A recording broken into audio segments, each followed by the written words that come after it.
చేశారు కదా, ఇందులో ఏమైనా మంచాలు అమ్మే సో అది బాగా కనెక్ట్ అయింది ఆడియన్స్ కి, ఇప్పటికీ లూప్ మోడ్ లో వింటున్నారు. సో అలాంటి ఏమైనా సాంగ్స్ ఇన్ దిస్ మూవీ చాలా బాగా రెస్పాన్స్ వస్తుంది. సో ఏదైనా ఒక సాంగ్ అలాగే అంత ఫేమస్ అయితే నాకు మా టీమ్ కి నచ్చితే. Looking elegant. Thank you Naresh గారు. మాట్లాడుతూ కంటెంట్ ఉన్న మూవీసే సెలెక్ట్ చేసుకుంటారు అంటున్నారు కదా. సో ఒకసారి మనం సెలెక్ట్ చేసుకున్న మూవీస్ ఆడియన్స్ కి వెళ్తాయా లేదా అని కూడా మనం చెప్పలేము. అలాగే ఎప్పుడు కూడా నరేష్ గారు ఆ రగ్గడ్ లుక్ లోనే కనిపిస్తారు. అంటే ఈ మూవీలో చాలా ఉన్నారు, ఆ బచ్చల మళ్ళీ కూడా కరెక్ట్ గా సెట్ అయ్యారు.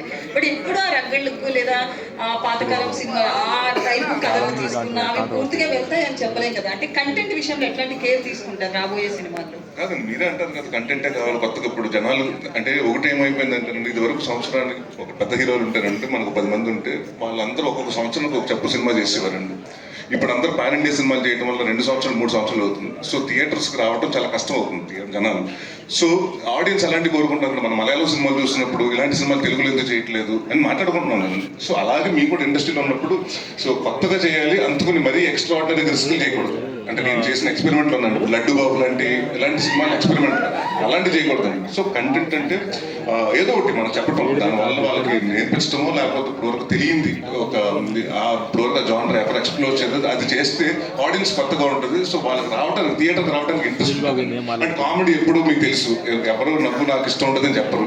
సో ఈ come to the theatres enjoy చేయడానికి. సో అది నాకు అందుకనే ఇందాక కంటెంట్ అండ్ కామెడీని 2 చూస్ చేసుకుంటానని చెప్తున్నాను. నరేష్ గారు, అయితే మీరు ఇంతకు ముందు కంటెంట్ ఉన్న సినిమాలు కామెడీ సినిమాలు ఇప్పుడు డిఫరెన్షియేట్ చేస్తారు, కానీ ఇది వరకు మీ హిట్ అయిన సినిమాలన్నీ కూడా కామెడీతో పాటు కంటెంట్ కూడా ఉన్నాయి. బట్ అప్పుడు ఆడలేదు కదండి, కొన్ని సినిమాలు ఆడి కదా హిట్లు. నీరు సినిమా ఆడలేదు అంటే ప్రాణం సినిమా ఆడలేదు అంటే చెప్తాను కదా. ఇప్పుడు నా బిగినింగ్ ఆఫ్ ద కెరీర్లో 2 early అండి. దాని తర్వాత అప్పుడు నేను చేశాను, ఎక్స్పెరిమెంట్లు చేశాను.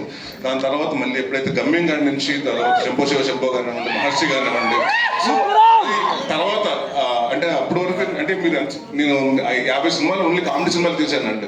ప్రతి ఒక్కరు వచ్చి మీ సినిమాలో కామెడీ బాగుంటుంది కానీ అంటే మీరు కామెడీ యాక్టింగ్ చాలా ఎక్స్ట్రాడనరీ చేశారని చెప్పరు. నేను ఎప్పుడైతే నాంది ఇలాంటి సినిమాలు చూసినప్పుడు నా పర్ఫార్మెన్స్ గురించి మాట్లాడతారు. So end of the day ఆర్టిస్ట్కి ఏమవుతుందంటే పర్ఫార్మెన్స్ గురించి కూడా ఉంటుంది కదా, మాకు కూడా చిన్న కాంప్లిమెంట్ కావాలి కదా. అయితే యాక్చువల్గా దీంట్లో బచ్చనమల్లి అంటే మీరు అన్నట్టు ఇది ఓన్లీ ఫైట్స్ దీంతో ఉండే సినిమా కదా, ఒక ఎమోషన్ వాటి మీద కూడా డ్రైవ్ అయిన సినిమా.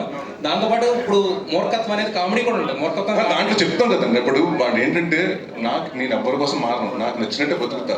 సో మీరు ఉంటే ఉండండి నా లైఫ్లో, లేకపోతే వెళ్ళిపోండి. అదే నేను అనేది మూర్ఖత్వం కామెడీ కూడా ఉంటుంది కదా. మరి ఈ సినిమాలో కామెడీ టైమింగ్ అంటే ఇప్పుడు మన ఏమైనా గాలి సీను లేదంటే లేదండి ఉండదు. వాటికి ఏమి ఈ సినిమాలో ప్రవీణ్ ఉన్నారు, వైవ హర్ష గారు ఉన్నారు, ప్రసాద్ బెహ్రా గారు ఉన్నారు. కామెడీ వాళ్ళకి ఇచ్చారు, నా డిపార్ట్మెంట్ వాళ్ళు చేసుకుంటారు. మూర్ఖుడు మళ్ళీ కామెడీ చేస్తే మీకు క్యారెక్టర్ పడిపోతుంది. ఎందుకంటే ఒకడు అప్పటి వరకు స్ట్రిక్ట్ గా ఉన్నాడు, ఆడు సడన్ గా ఒక 2 జోకులు చేస్తే ఆడు మళ్ళీ ఒక క్యారెక్టర్ పెరగదండి. సో అంతలో వాడు ఎప్పుడు సీరియస్ గా ఉంటాడు, వాడు చుట్టూ మాత్రం జరుగుతుంది. అయితే దీనికి ఒక చిన్న ఎక్స్టెన్షన్ ఏంటంటే ఇప్పుడు మనం ఏదైనా ఒక క్యారెక్టర్ తీసుకుంటే అంటే హీరో ఒక చిన్న నెగిటివ్ షేడ్ లో ఉన్నప్పుడు ఏంటంటే ఫైనల్ గా వచ్చేసరికి పాజిటివ్ మార్చేస్తారు, ఎందుకంటే హీరో కింద చూపించాలి కాబట్టి ఎనీ తీసుకున్నారు. బట్ వాడిని ఎలా అయితే నెగిటివ్గా ఉన్నాడో ఆ నెగిటివ్గా ఎండ్ చేస్తూ అనేసరికి మిగతాది సినిమా అనేది జనాలు కనెక్ట్ అవ్వడం కానీ ఇలాంటిది ఎక్కువగా ఉంటుంది కదా. మరి దీంట్లో పాజిటివ్గా మార్చేస్తారా హీరోని, లేదంటే మూర్ఖుడు కింద మిగిలిపోతాడా? లేకపోతే చెప్పమంటున్నాడు మొత్తం లేదండి. అది ఇంకొక 20 రోజుల్లో మీకు చూస్తారు. చాలా ఇంకా ప్రెస్ మీట్లు ఉన్నాయి మీకు. అంటే నాకు తెలిసి డెఫినెట్గా థియేటర్ ట్రైలర్ చూసిన తర్వాత మళ్ళీ మీకు అంటే ఫస్ట్ కంటెంట్ చూసినప్పుడు యాక్షన్ ఫిల్మ్ లాగా ఉంది, దీంట్లోకి వచ్చినప్పుడు ఏదో ఎమోషన్ ఉందనిపిస్తుంది. సో మేము అంటే మీ ప్లాన్ కూడా అలా చేస్తున్నాం. So we're taking content 1 by 1. So Rajesh గారు